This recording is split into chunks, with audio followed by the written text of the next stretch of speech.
Have you told your friends that you see ghosts? Oh, absolutely not. Gina Rodriguez returns in Not Dead Yet. I'm back, baby. Who is that? Oh, she's the obituary writer. And Brad Garrett joins the brilliant ensemble cast. Titan, Maverick, Titan of all Mavericks. These are all words used to describe me. Not Dead Yet. Season premiere. Tonight, 8:30, 7:30 Central on ABC. And stream on Hulu.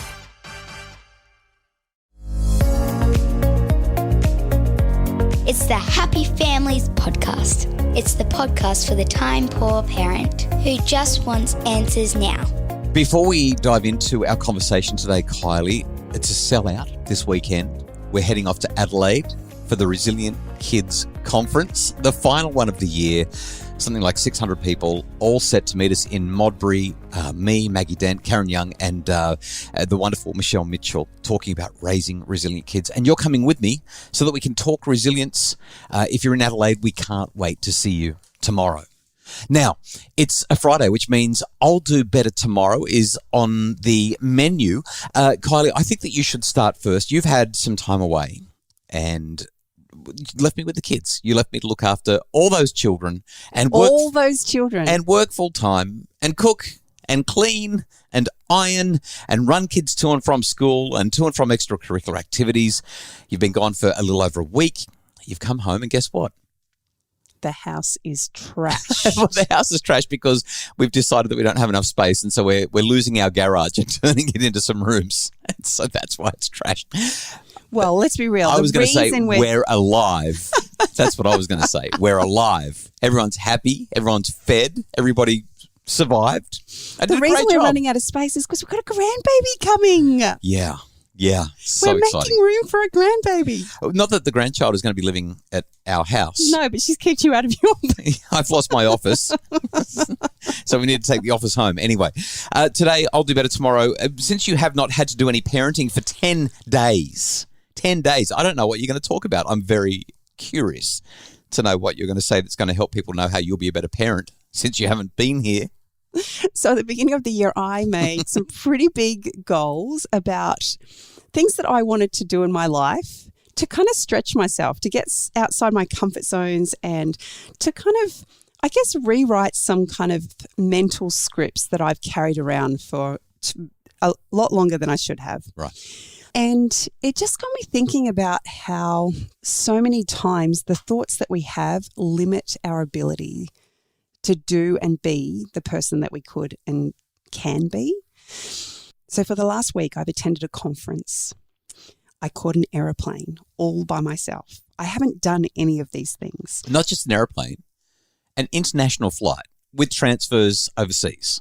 It was a big deal. And for about the week leading up to it, I definitely was struggling with anxiety around it. I was pretty nervous and pretty worked up about having to do all of this.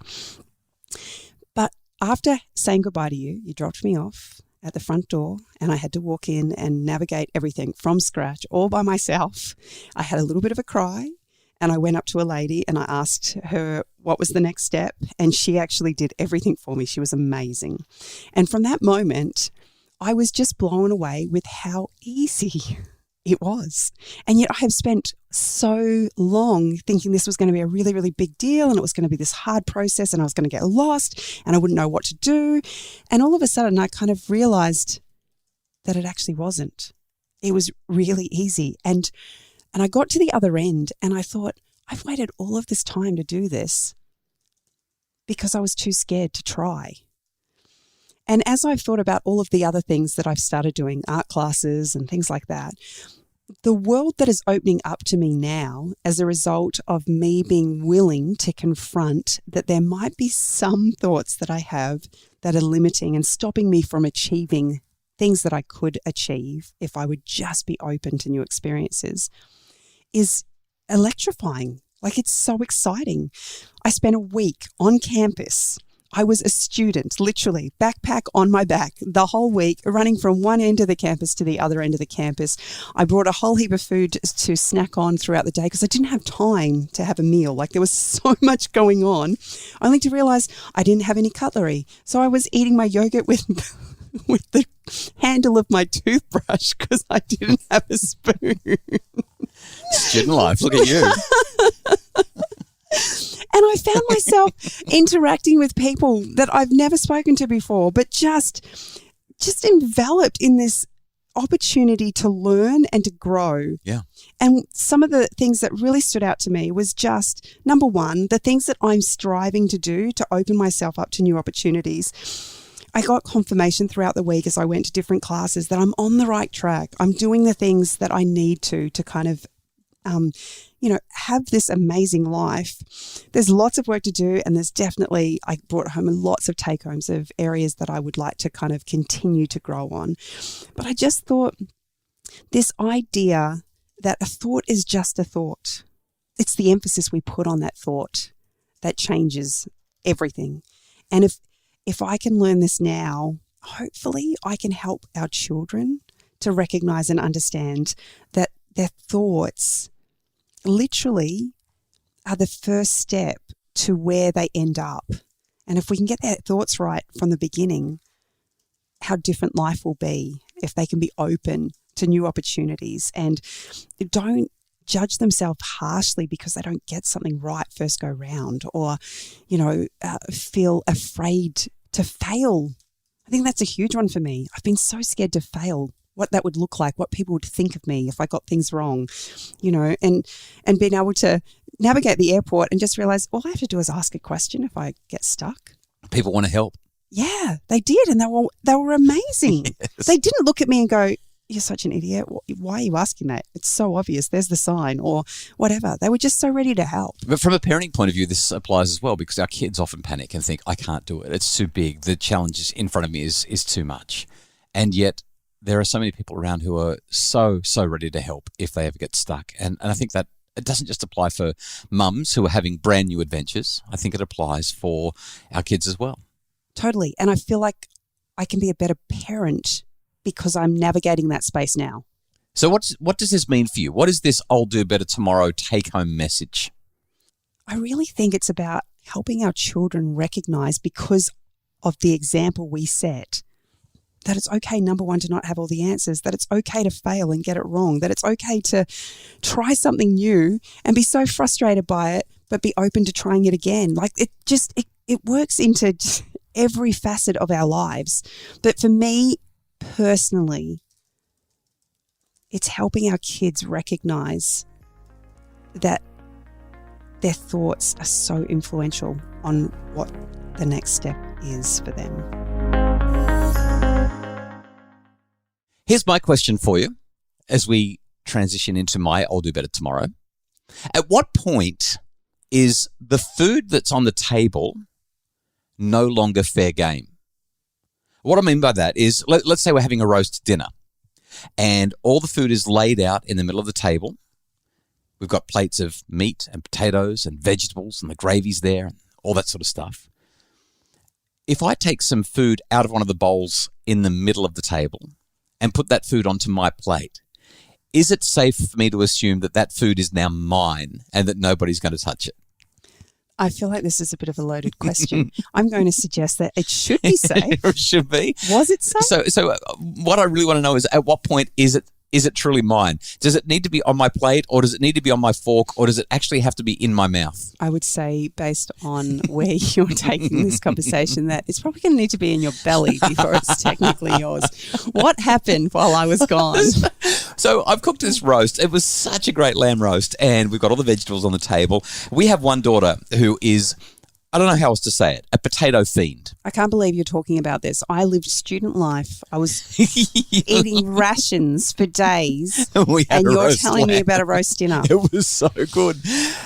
So here's the thing. This daughter who loves potatoes, somebody points out, oh, there's only one potato left in the potato bowl. So we've got the potato and the sweet potato and the pumpkin there. There's still a little bit of sweet potato, but one potato left, one roast potato, crispy on the outside, succulent and soft on the inside, steaming, piping hot, one potato. We've already had our first go around the table, and a couple of them have probably had a little bit of extra as well. And I see that potato in the bowl, and before I can even react, our potato-loving daughter has got her fork and she is trying to stab that potato in that bowl. But I'm thinking the potato is fair game because it's in the bowl. So you started it. It wasn't her. I didn't have time to pick up my fork. So with my right hand, I'm trying to hold her hand back that's got the fork in it. And with my left hand, I've literally pushed my hand through the sweet potato, through the pumpkin, and I've got my little fingers around that perfect potato. You would never have done that if I was home. And I've pulled the potato out as she's doing everything she can to get that fork into the potato, even though it's in my hand. It's in my hand. It's now in my possession. It can't be fair game anymore. No. And then I put the potato. She had her fork. She had her fork. She had her fork. But it didn't go. But no, it didn't because go in. you interfered. Regardless, the potato is then placed by my hand onto my plate. Well, you asked for it. That's all I'm saying. And as I pick up my fork to put it into my potato so that I can eat it, she reaches out, picks the potato up off my plate and puts it in her mouth. You asked for it. And I want to know, is that fair or is that unfair? Because I think she deserved every morsel that she got. I expected a little bit of support. At what point? No support. Are you saying that the food has to be in your mouth, otherwise it's No, it should be on your plate. But if somebody's going towards it and you physically interfere and stop them, then it's not yours. It's theirs. This is actually kind of hard for me to talk about, but I'm going to put it out there anyway. I've had the best week. I've missed you incredibly, and we need you in our lives. But yes, my house definitely says that. Come on, this is the builders and the renovators. You can't sort of put me in. I did washing, I did ironing, I did folding, I did cooking, I did cleaning. I got the kids to school pretty much on time every day, and I worked full time. I was brilliant. But what I really struggle with is, I do a lot of travel for work, right? I'm always on airplanes and things, visiting places and teaching people how to make their families happier. And for the last 10 days or so, I've had the opportunity to be at home and spend that time with the kids. And I remember when COVID hit and we made that commitment, we're never going to go back. We've got to be better than we were. We can't be so busy. And I feel like we're as busy, if not busier, than we've ever been. And so many families that I talk to are the same. It's Father's Day on Sunday, and I want to just emphasize how badly kids need their dads. If dad's safe, if dad can be around, even if you're co-parenting. I know that families have all kinds of different structures right now, but kids need their dads. They really, really do. And the last 10 days or so while you've been gone, it has just been so much fun to, you know how in last week's or the week before when we did I'll Do Better Tomorrow and we talked about buying Monopoly and playing Monopoly? The kids asked if they could play Monopoly with me, and we played for 2.5 days of Monopoly. That's how long it took to finish the game. And once again, I destroyed them, and it was wonderful. I owned hotels on every single property. Well, I don't that know I could. what happened because the phone call I had with you previous to you winning, you were drowning. I was, but I played a couple of really smart hands, and I got back on top. But you're giving them a false sense of security. Here's my point. Dad's involvement and mum's involvement, slowing it down, being present, being together. It makes such a difference. And my I'll Do Better Tomorrow is just the value of time together, the importance of presence. And I guess finally, if you want the food, get it on your plate and then eat it in a different room. It's the only way that you can guarantee that it's safe. That's how you have a happy family? No, it's not. Seriously. Cook more potatoes, I guess. Potatoes. That's the answer. Moral of that story. We really hope that you've enjoyed our I'll Do Better Tomorrow today. Have a wonderful weekend. If Father's Day is something that you get to celebrate, please have the most tremendous time. Really celebrate being together. And if not, please know that our hearts and our thoughts are with you. We hope that you get to have a really nice weekend doing things that matter to you and your family. The Happy Families podcast is produced by Justin Rulon from Bridge Media. Craig Bruce is our executive producer. And if you would like more information about our upcoming Smells Like Teen Spirit Summit, the early bird special finishes in around about a week's time. All the information that you need for how to have a happy family with teenagers is available at Facebook, Dr. Justin Coulson's Happy Families, and online at happyfamilies.com.au.